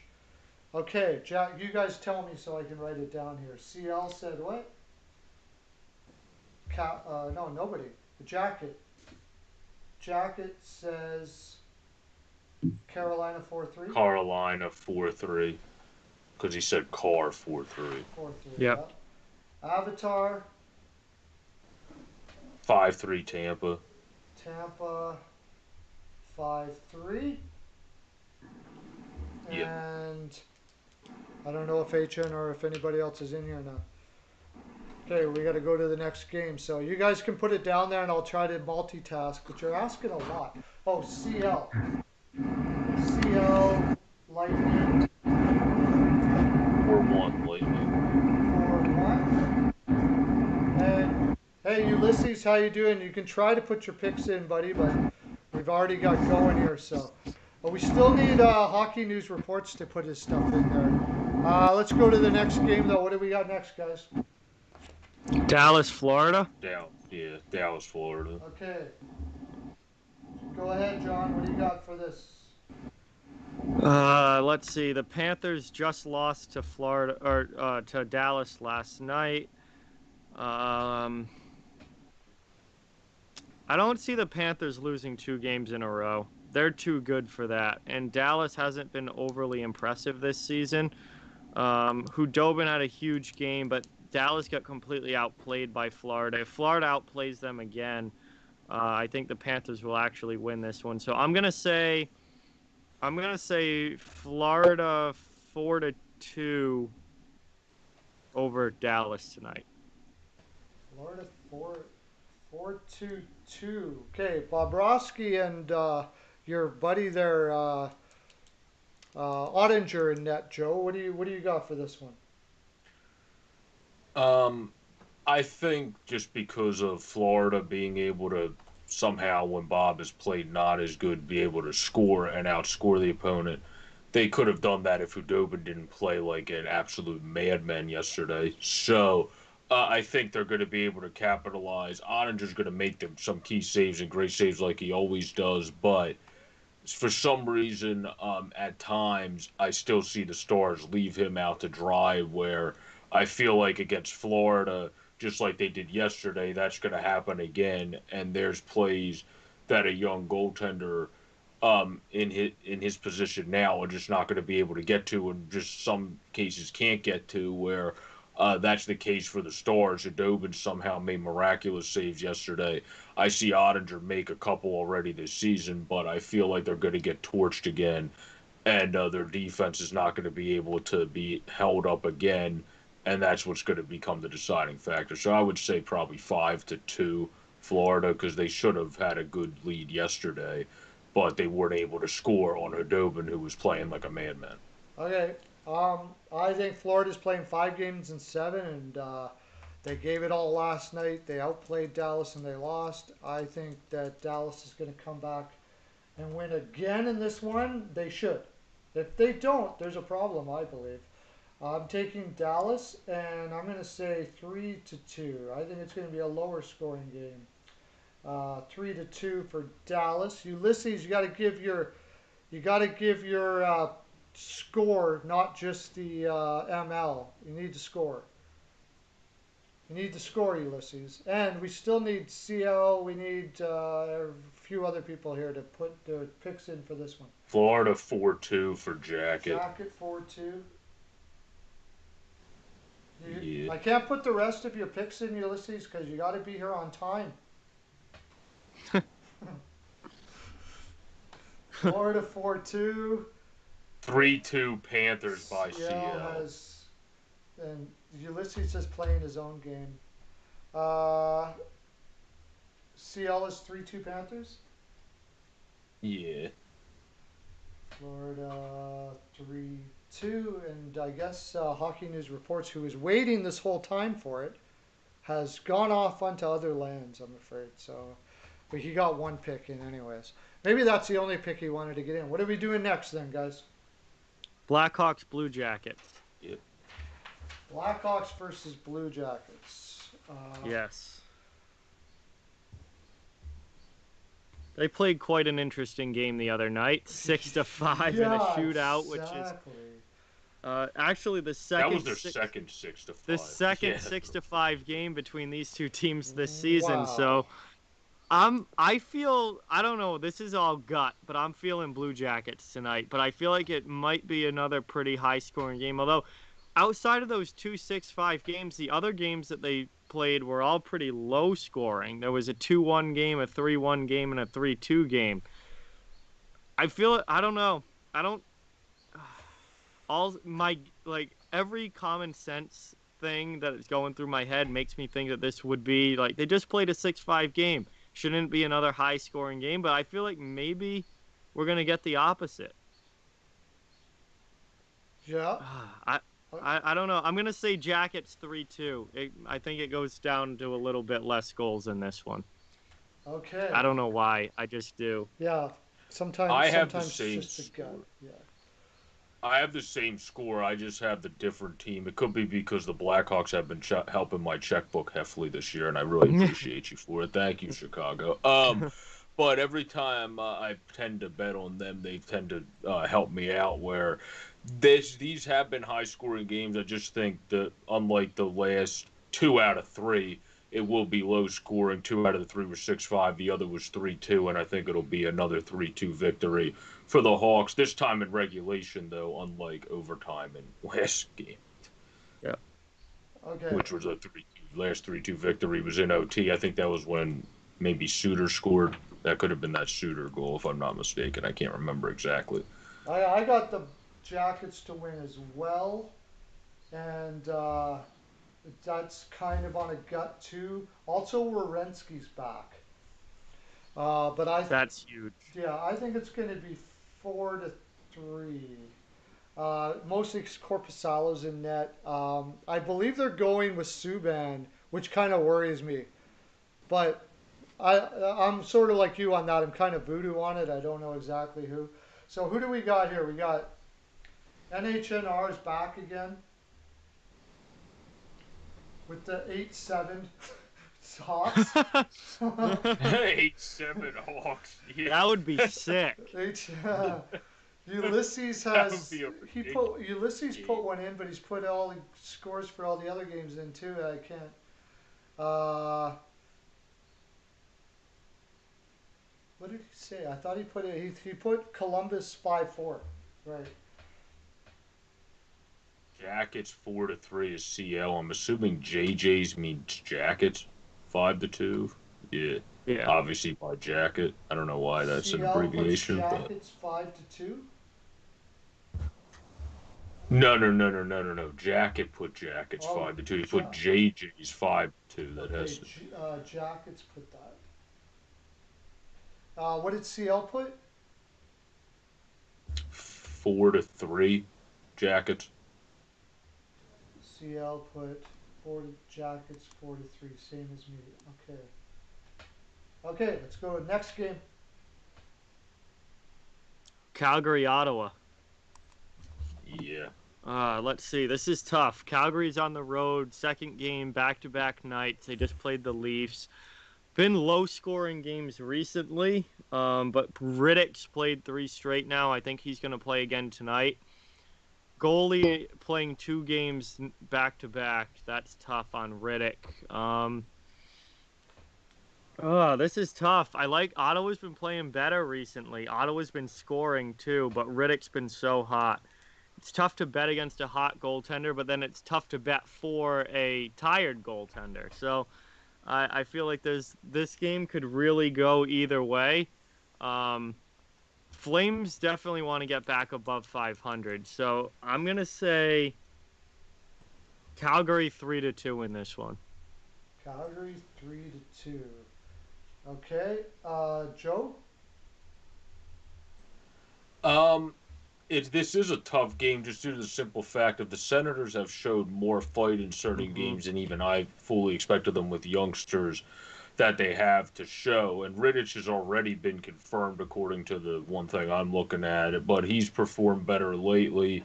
But I still think they'll be able to pull this out because, as John said, they're a team that hasn't been as impressive as they could be. They're a team that has more there, according to some experts. Well, time to show it. So get over 500 and then do something, show more out of your team. I understand you have some injuries and so on and so forth, but you still got to be able to show it. You're having Rittich step up, so take advantage of him stepping up and get it done. So I'll go with the same score. I'll go 3-2 Flames. Calgary 3-2, and I got Ottawa because Calgary's, I think, was it back to back against the Leafs, but uh, Murray's playing really well. I think Calgary's more on the tired side, and I don't think Calgary really should have hardly got a point out of Toronto. I thought they were beat up pretty good. And I think Ottawa is going to feast on that. They're going to play physical against them. But we haven't even mentioned the Kachuk matchup here is going to be awesome. I can't wait to watch it Hmm. for sure. But I'm going to take Yep. Ottawa, and I'm going to say 4-2 Ottawa.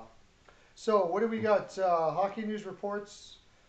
HNR. No, what am I saying? I had this as an under. I got to go 3-2 Ottawa. There we go. 3-2 Ottawa. He Uh, went 6-4 Flames. he's got 6-4 Flames. Okay. 6-4. Hockey news reports. Nobody else has anything in yet. Ottawa 3-2 for Jacket. Ottawa 3-2 for Jacket.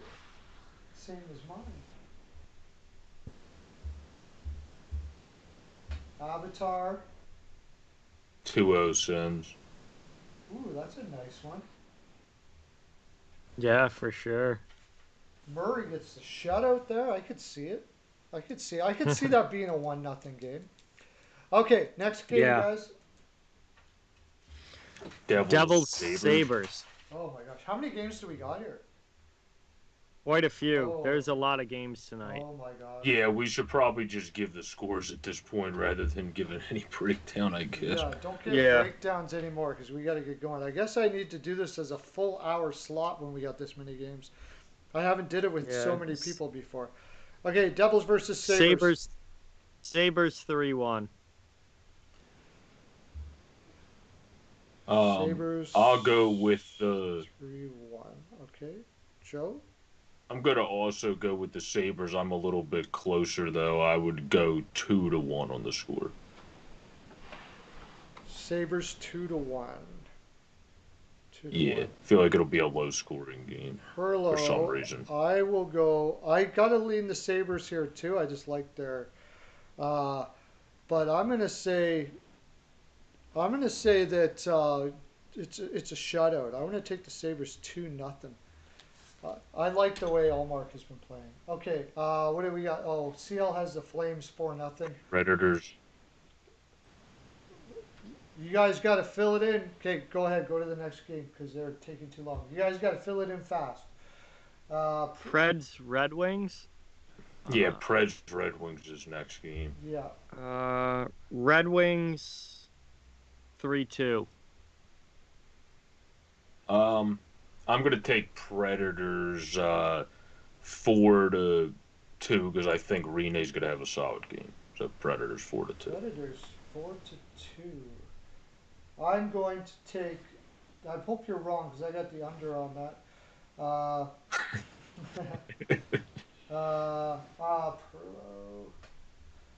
Pearlo. I'm gonna take Predators 2-1. Any of you guys can put them in there. They're not doing it anymore. It's just us. What do we got next? Another game. Canadians Jets. Canadians Jets. First game for Ducharme here. I got room for you guys if you want to put them in. I'll try to write them in. Canadians versus Jets. First for Ducharme. Go ahead, John. I don't know. Teams playing with their first game with a new coach just seem to. I don't know. Gut wise, that leads me to think Canadians here. So I'm gonna say Canadians 4-3.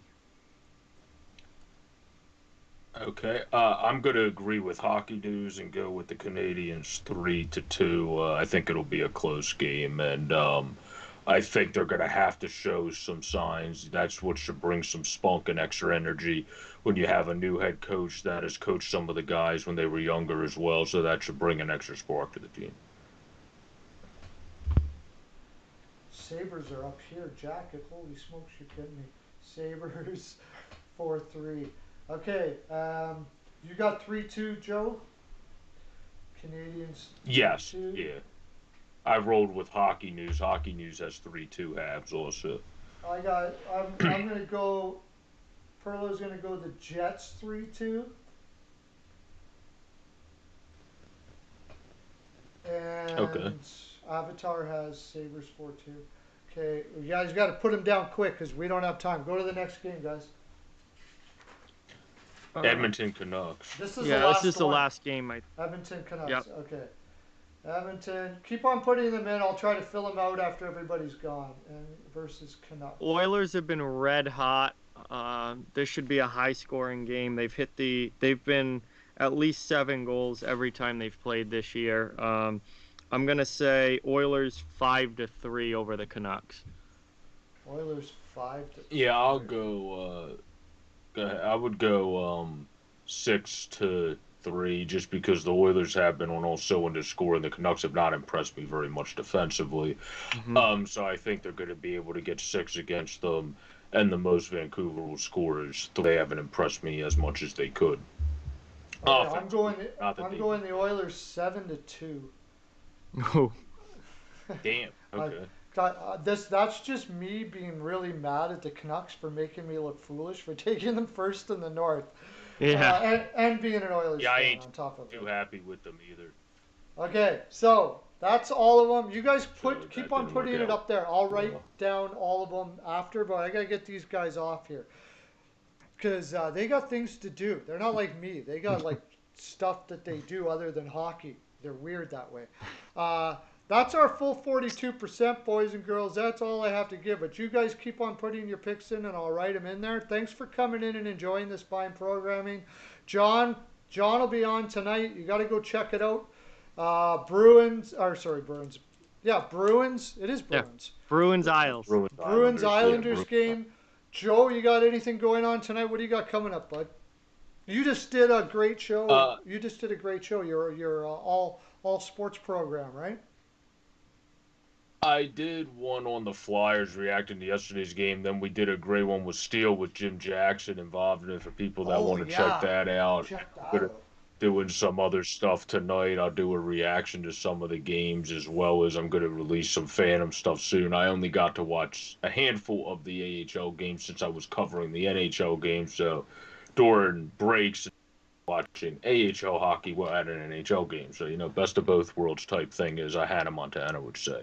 But it's been great being able to focus on hockey and cover hockey. So stay tuned for some more coverage, and also all the great games tonight. We got a lot of great games tonight, and so many great games tonight. So Yeah. it's just a good way to take advantage of NHL TV and AHL TV, which I would recommend as well, to take advantage of watching hockey. So.